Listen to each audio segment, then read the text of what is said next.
దేవుడు ఎవరిని శ్రమపరుస్తాడంటే, ఎవరి మీదైతే దేవునికి ఎక్కువ నమ్మకం ఉంటుందో, వీడిని ఎంత శ్రమపరిచినా నన్ను విడిచిపెట్టడు.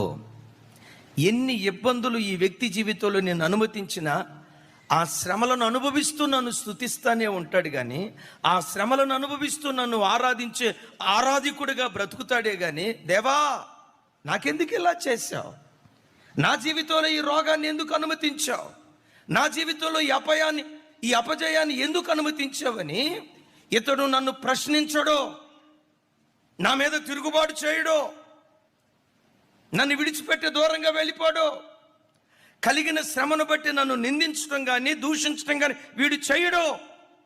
శ్రమలో కూడా నన్ను స్తుతిస్తాడు ఈ వ్యక్తిని. ఎవరి మీద దేవునికి విశ్వాసం ఉంటుందో వారి బ్రతుకులోనే దేవుడు శ్రమలు అనుమతిస్తాడు. అరే గట్టిగా చెప్పండి.